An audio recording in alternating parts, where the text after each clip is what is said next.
All right, hello everyone, and welcome to my RBM Breathwork debrief. This is my session 40 for stage one. Um, if you have not been following my journey, my name is Melissa, and I am in the process of becoming an RBM breathwork practitioner. So, RBM is Rebirthing Breathwork Mastery. And the process is, quite a lengthy process. You can do breathwork practitioner programs over the weekend, and this one is very much focused on how can you be there to support others if you don't actually have the experience yourself. And so stage one is us having our own weekly breathwork practice. Um, Doing a theory component, and then I'm almost finished this part, and then next part is stage three, which is sitting for groups. So part of that will be me sitting and running the group, and part of that will be me breathing and allowing someone else to sit and run the group. So yeah, as I said, I'm very, very close to finishing the first stage. I've only got a couple of breaths to go, and then I'm on to that next stage. But it is such a different style of breath work. It is so much more about um, just a fuller than usual breath. So you're not putting your body or your breath into this forced breathing style. We are not forcing anything. We are working with the body and allowing the body to lead the way and unwind how it wants to, needs to, and be expressed in that way. And if you ever find yourself not having a fuller than usual breath, you just consciously breathe a fuller than usual breath. So I like to start with my past intention, and my past intention was a really big one. If you haven't seen that video, go back and watch that video. What I will say is we had a couple of weeks break after this intention or after the last breathe, and I really needed that break. I really needed a few weeks of rest and downtime after that intention. So the intention from my last breathe was I intend to anchor in worthiness and value of the feminine within myself and the collective consciousness, to create balance of the masculine and feminine, to liberate the feminine with my voice and my truth, to communicate my voice and my truth. Um, and yeah, my last breath, my experience was incredible.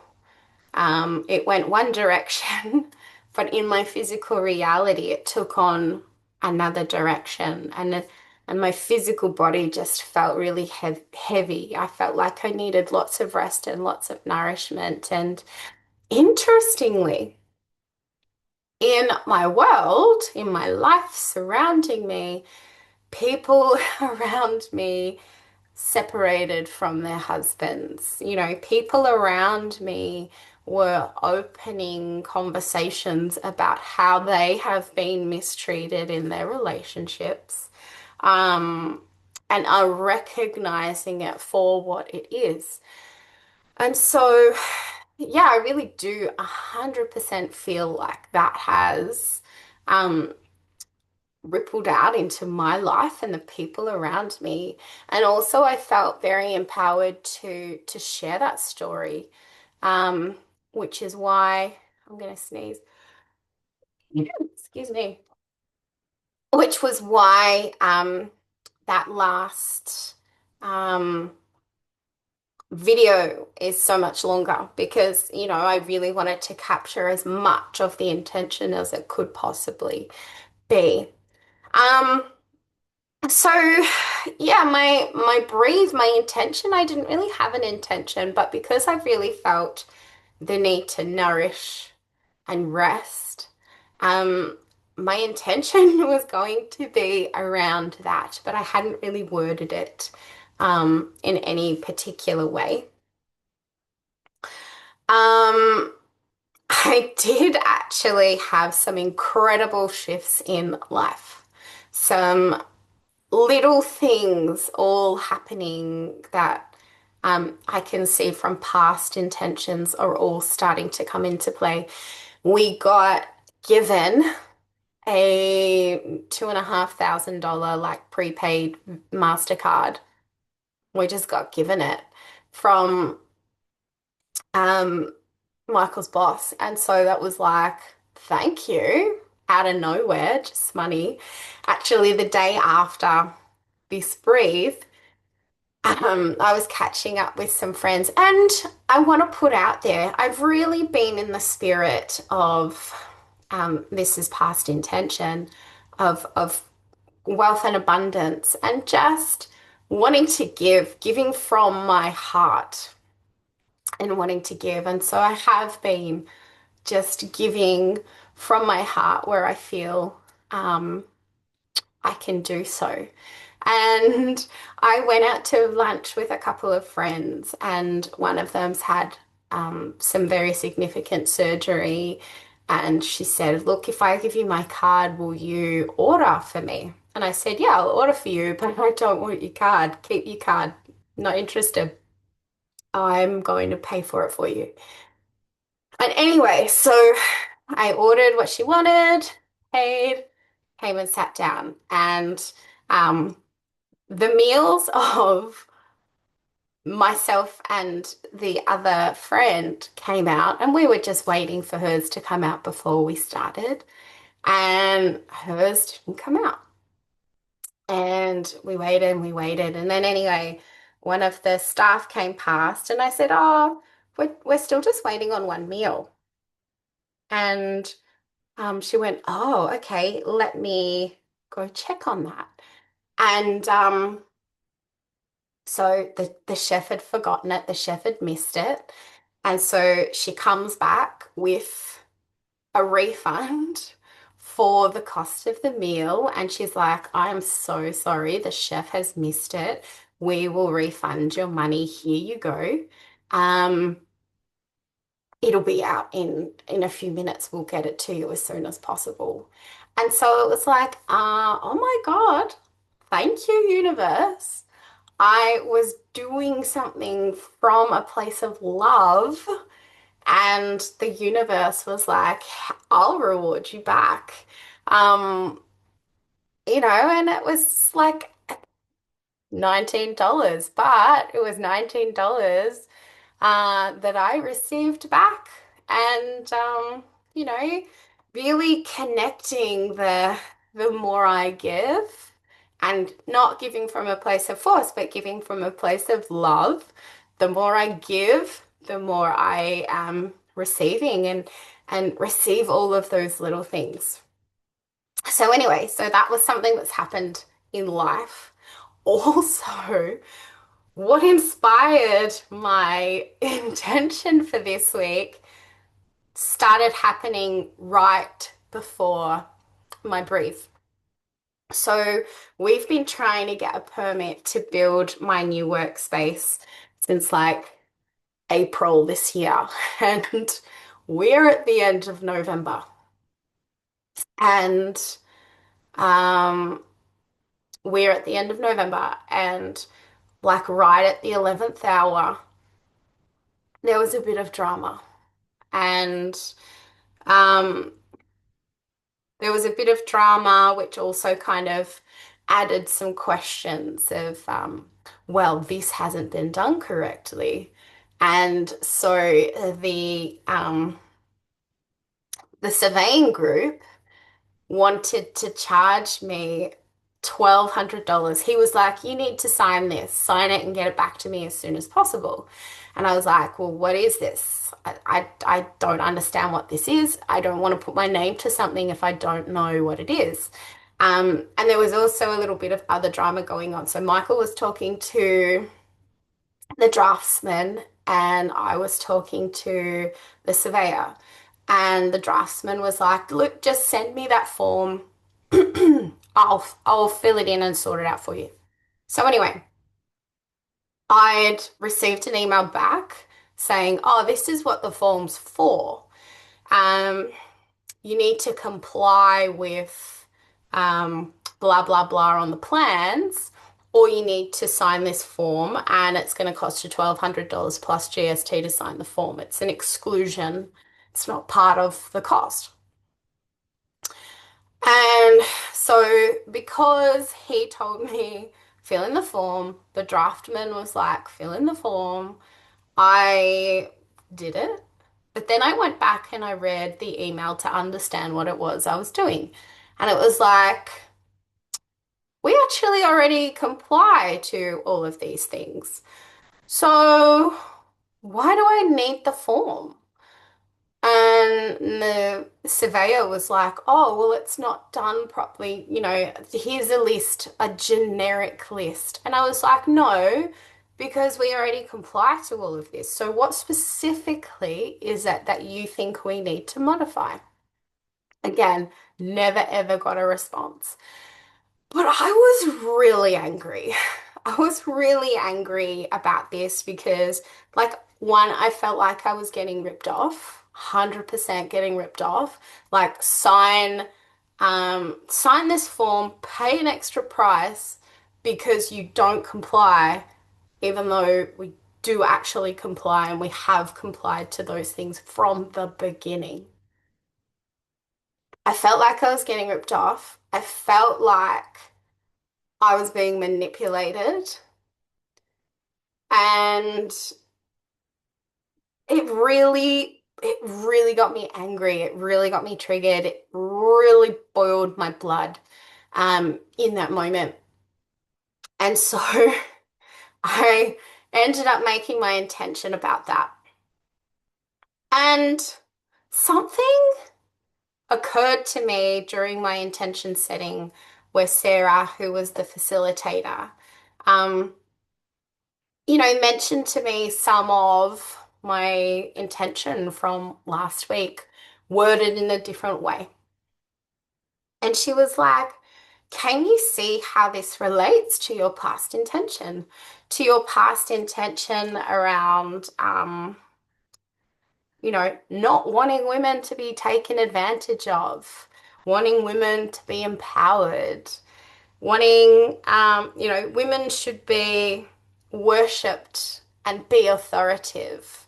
And I was like, oh my God, yes, this really does relate to that past intention. I really felt like, um, I was like, is it because I'm female? Is it because I'm an owner builder? Like, are they taking advantage of me because I don't know any better? Like, how many industries do that to women?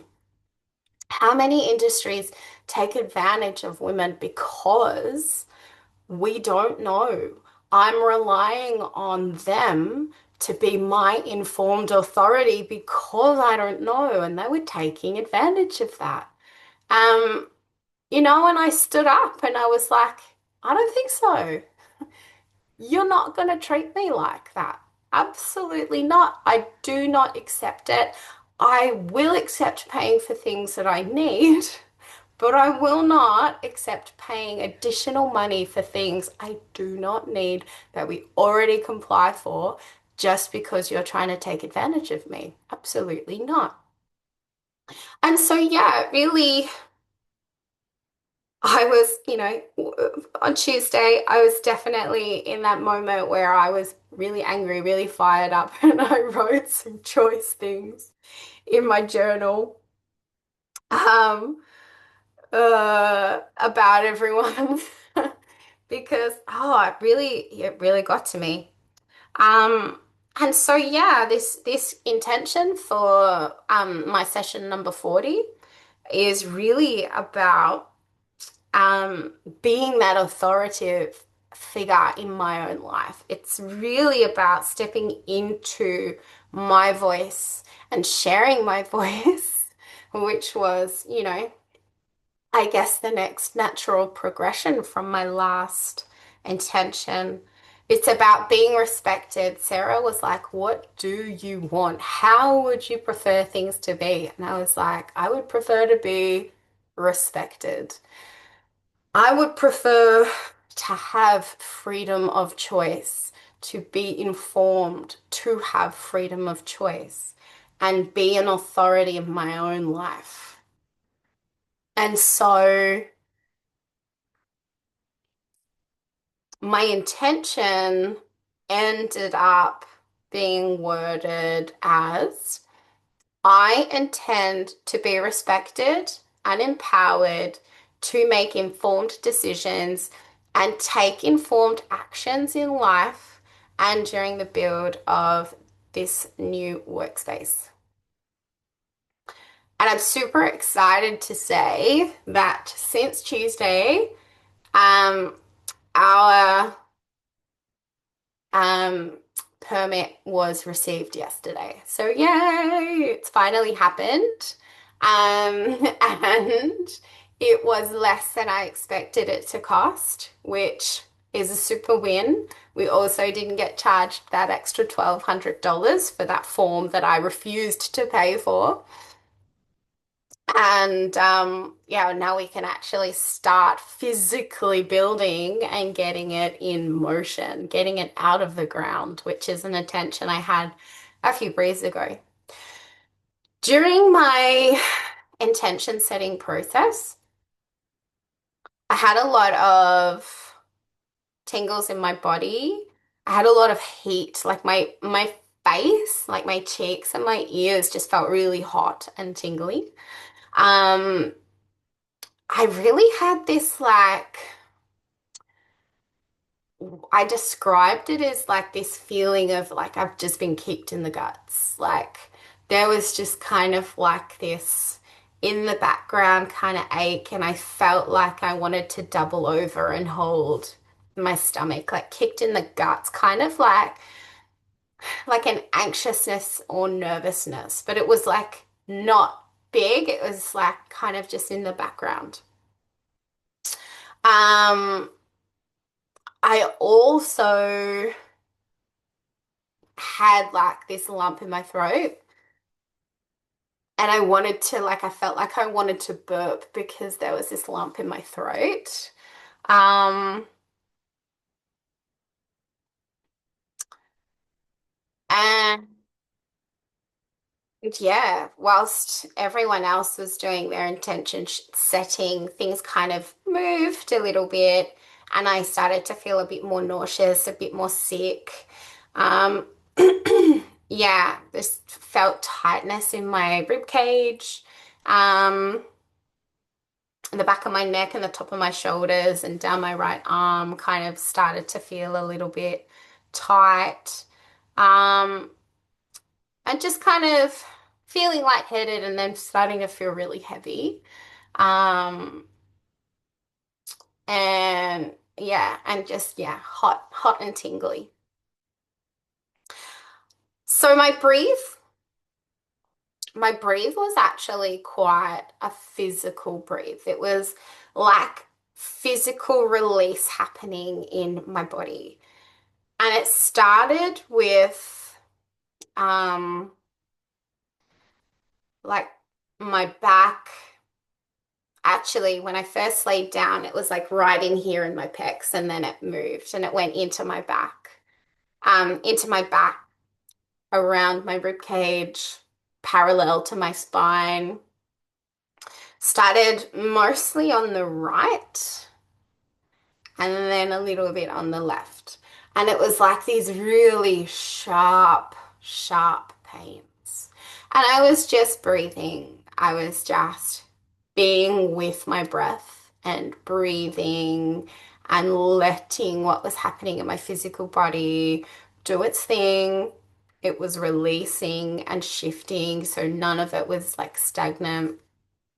I was just kind of trying to map out for myself, like what muscles were um, having this action, like this tension. And it felt very much like I really remember um, like the connection from my psoas, so like a really deep core muscle. So it was like in my hip, in my back, and in my ribs at the same time. So it was like this connection from my psoas into my diaphragm. And a lot of connection happens in the diaphragm, like connecting upper body and lower body. And so, yeah, I really kind of started to become a little bit more aware of that. Um, and then I started to feel like my body was softening. I started to feel like my body was opening up a bit. And then interestingly, the discomfort finished in my back and my hip and in my spine and my ribs. And then it moved to my chest, moved to my chest, moved to my shoulders, down my arm, in my jaw, and in my neck. And yeah, again, I was just breathing with it. But I also noticed like layers of tension just kind of melted away with my breath.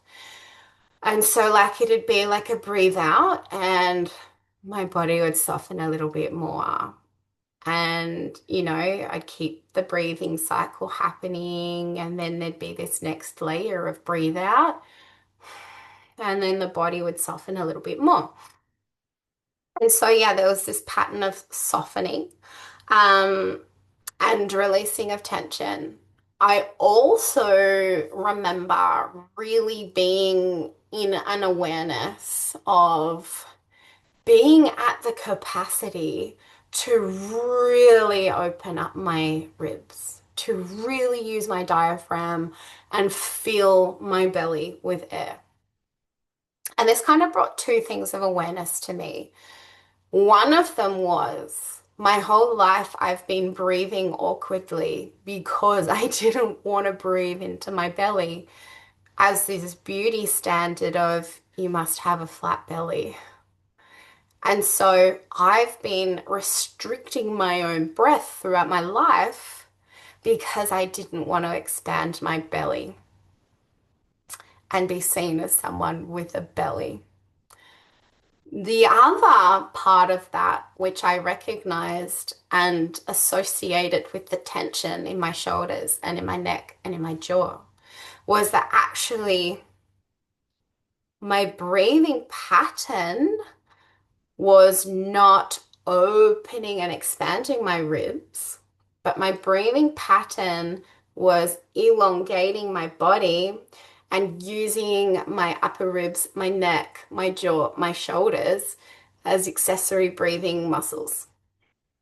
And so rather than opening my chest like this and filling the belly, I was just doing this, which is that restricted breath. So with that and not filling the belly, this has been my breathing pattern my entire life. And so just that feeling of real freedom and being able to really deeply breathe and breathe in so much more air than what I was previously because I was really using my diaphragm. I was really opening and expanding my ribs and breathing at the capacity of expanding my belly. Um, which gave me freedom of choice. Also, this process, like I said at the beginning, what I really wanted was some nourishment and rest. This process felt really nourishing. This process made me feel really nourished and rested. And so I still got that from my intention. So, how does this relate to my intention? How does this relate? I really felt the empowerment, um, that opening and softening of the body felt really empowering. And also, I don't have to be a masculine authority that is and tough and strong, and I can be an authority and be soft and still have that sense of empowerment. I don't need to be big and tough. I can be soft and still have authority and empowerment over my own life and over the situations that I'm in life. Um, so that opening of my body really felt like empowerment, breathing and expanding and fully opening my body and opening my breath was like this real strengthening and anchoring in of this strength, empowerment, and authority. I forgot to mention too when I was opening up, when I felt like I was opening up, I had my knees bent with my feet on the ground, and I really felt this pull in the soles of my feet, anchoring in. Um, so yeah, this is the anchoring in of the empowerment, the authority in my own life.